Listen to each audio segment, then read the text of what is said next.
দ্রুত সময়ে লাল কার্ড দেখার রেকর্ড করেন উরুগুয়ের হোসে বাতিস্তা।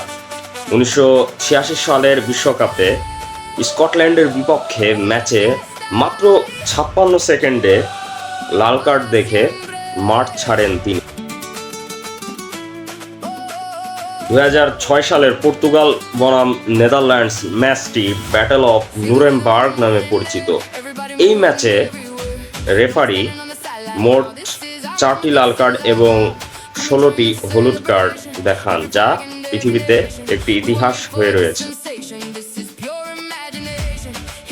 2022 সালের কাতার বিশ্বকাপে আর্জেন্টিনা বনাম নেদারল্যান্ডস ম্যাচে রেফারি, খেলোয়াড় এবং কোচিং স্টাফ সহ মোট 18টি হলুদ কার্ড দেখান, যা আজ পর্যন্ত সর্বাধিক হলুদ কার্ড দেখানোর ম্যাচ।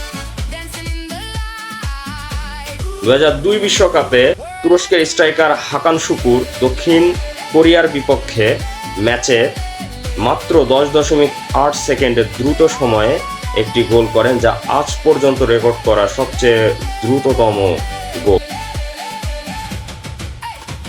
94 বিশ্বকাপে রাশিয়ান স্ট্রাইকার ওলেগ সালেঙ্কো ক্যামেরুনের বিপক্ষে একাই 5টি গোল করেন, যা আজ পর্যন্ত করা এক ম্যাচে ব্যক্তিগত সর্বোচ্চ।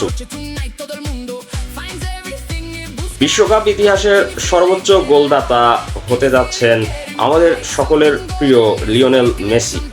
তবে বিশ্বকাপ ইতিহাসে একটিমাত্র বিশ্বকাপে সর্বোচ্চ গোলদাতা ছিলেন ফ্রান্সের স্ট্রাইকার জাস্ট ফন্টেন। 1958 সালের বিশ্বকাপে একাই উনি 13টি গোল করেছিলেন। অবাক করা বিষয় হলো, একক দল হিসেবে বিশ্বকাপের একটি ম্যাচে সর্বোচ্চ গোল করা অর্জন করেছে এমন একটি দল যে এই 2026 বিশ্বকাপেই অংশ নিতে পারেনি। সেই দলটির নাম হচ্ছে হাঙ্গেরি।